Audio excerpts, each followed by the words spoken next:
August can't की किताबों के नाम लें तो हमको 1830 से और 1842 के बीच में कांट की जो सबसे महत्वपूर्ण पुस्तक थी the course D philosophy positive, जिसको कोर्स ऑफ पॉजिटिव फिलॉसफी कहते हैं, ये आई। ये 6 खंडों में थी।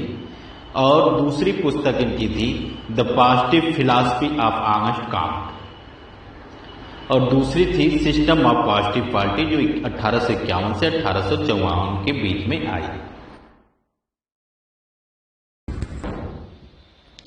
कांट की रचनाएं।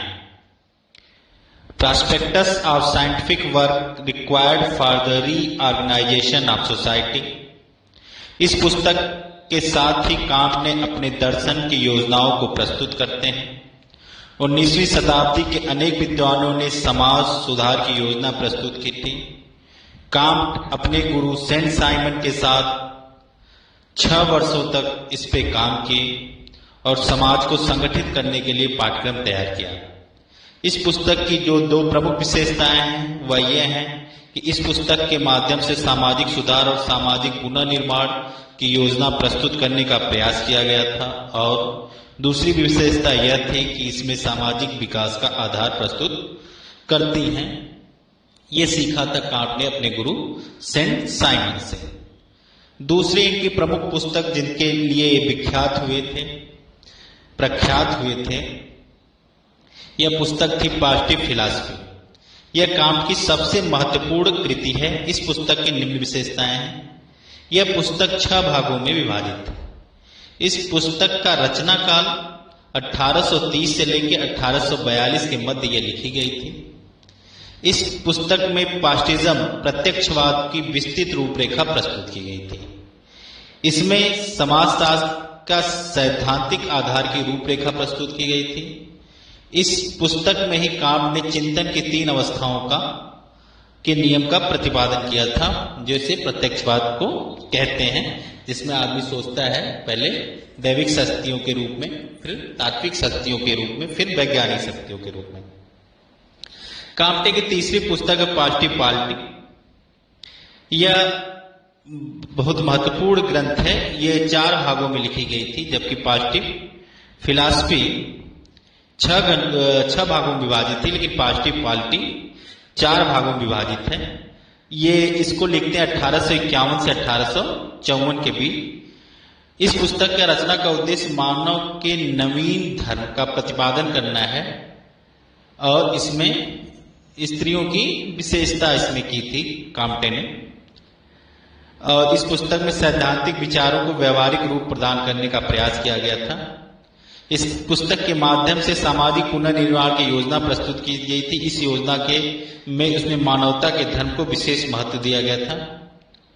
इस पुस्तक में हम कांट के धार्मिक और आध्यात्मिक रूपों को भी देख सकते हैं। फिर कैथेसिस ऑफ पॉजिटिव में ये कांट की अंतिम पुस्तक थी। इसका प्रकाशन 1952 में हुआ था। इस पुस्तक में कांट ने 2 प्रमुख तत्वों का उल्लेख किया था। पहला, जनतंत्र का समर्थन किया था, और प्रेम को सार्वजनिक संबंधों की स्वतंत्रता की मांग की थी। 19वीं शताब्दी मानव इतिहास का ऐसा युग है जिसमें चिंतन के क्षेत्र में प्रगति हुई। इस युग में वैज्ञानिक द्वंद्व भी सबसे अधिक हुआ, तर्क पे बात हुई, और फ्रांस की क्रांति जो समानता, बंधुत्व और भाईचारे पे आधारित थी, उसने ऐसी प्रतिभाओं को भी जन्म दिया। कांट तात्कालिक यूरोपीय परिस्थितियों के परिणाम थे, और जिन कारणों से वो सबसे ज्यादा प्रभावित थे उसमें इंग्लैंड की औद्योगिक क्रांति, जो 18वीं शताब्दी में इंग्लैंड में होने वाले औद्योगिक क्रांति ने विश्व के समस्त समाज को और जीवन को प्रभावित किया। विश्व दर्शन में सामाजिक क्रांति का सबसे अधिक प्रभाव पड़ा। आगस्ट कांट का प्रभाव स्वयं को अलग नहीं किया जा सकता। औद्योगिक क्रांति का तात्पर्य औद्योगिक जीवन में होने वाले महान परिवर्तनों से है। प्रश्न ये है कि औद्योगिक क्रांति के कारण क्या थे, और इस क्रांति के मुख्य रूप से क्या प्रभावित किया। तो औद्योगिक क्रांति के प्रमुख कारकों में अगर खोजे जाए तो लोहा और कोयला की खोज थी, और भाप की शक्ति का आविष्कार था, जिससे ये ऊर्जा के स्रोत थे, जिससे चीजें बदल रही थी, जिससे मानव श्रम अब मशीनी श्रम की ओर जा रहा था। औद्योगिक क्रांति सबसे पहले इंग्लैंड में हुई। इसका प्रभाव विश्व के अनेक देशों में हुआ। 18वीं शताब्दी के अंत तक फ्रांस में निम्न विशेषता वाला देश था। पहले यहाँ पे कृषि प्रधानता थी, गिल्ड प्रथा पाई जाती थी, जिसके अंदर सभी प्रकार के व्यवसायों को अलग अलग संगठन था और जीवन और अर्थव्यवस्था में प्रतियोगिता का नितांत अभाव था। लेकिन जैसे ही ये ऊर्जा के स्रोत आते हैं और मशीनी युग शुरू होता है, और मशीनी युग से ही शुरू होता है औद्योगिक क्रांति, और धीरे धीरे फ्रांस में भी औद्योगिकरण शुरू होती है।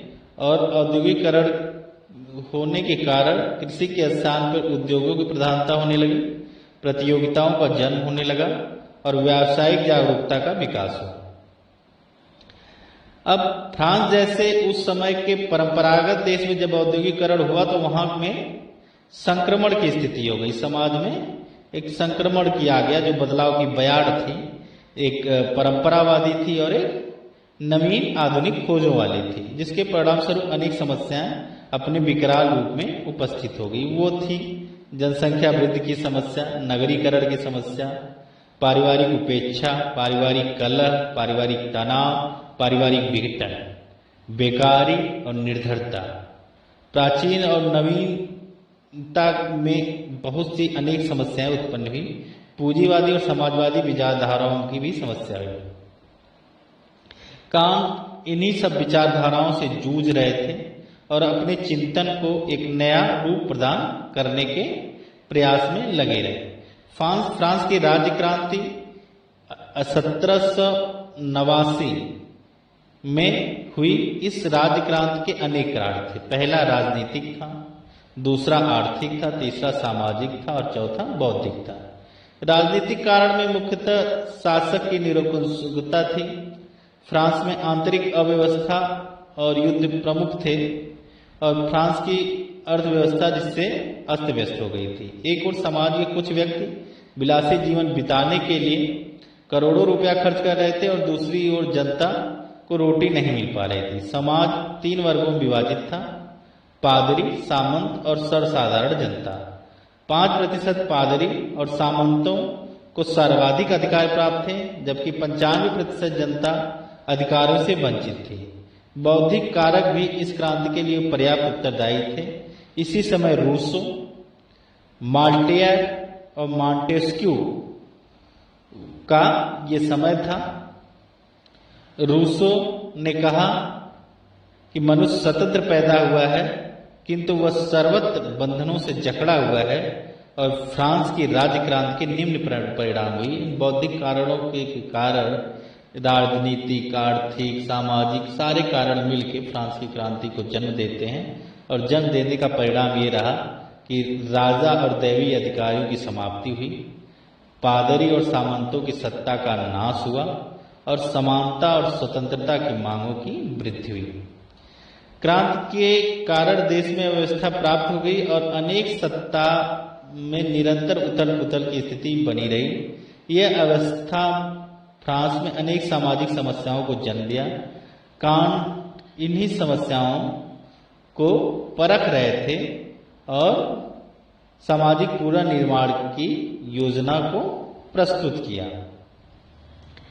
अब यहीं पे उनकी मुलाकात होती है बेंजामिन फ्रैंकलिन से, और बेंजामिन फ्रैंकलिन अमेरिका के विचारक थे, जिनका जन्म 1707 से और 1790 में इनकी मृत्यु होती थी। फ्रैंकलिन का सिद्धांत था कि सभी व्यक्ति समान है, स्वतंत्र हैं और किसी के अधिकारों पे आप गतिरोध मत डालिए। अब इनका विचार, फ्रैंकलिन का विचार, बेंजामिन फ्रैंकलिन का विचार से आंग्स काम बहुत ही प्रभावित हुई, और वो इस समय ऐसा था कि फ्रैंकलिन उस समय के सबसे ज्यादा बौद्धिक प्रचलित बौद्धिक थे, और फ्रैंकलिन से ही प्रभावित होकर उन्होंने जीवन पद्धति और विचारधारा अपनाने का अनुसरण किया।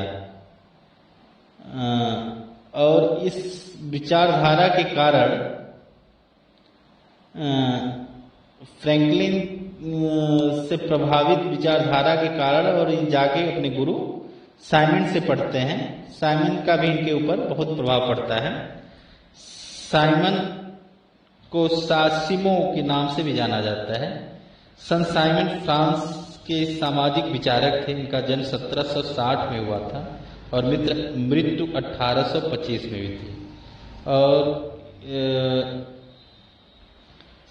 साइमन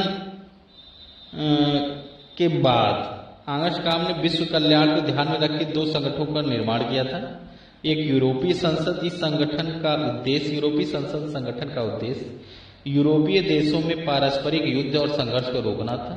और सार्वभौमिक समिति, इस समिति का कार्य संपूर्ण विश्व था, जिसकी स्थापना, इस समिति की स्थापना का उद्देश्य संसार में प्रत्येक व्यक्ति कोई न कोई समकार्य देना था।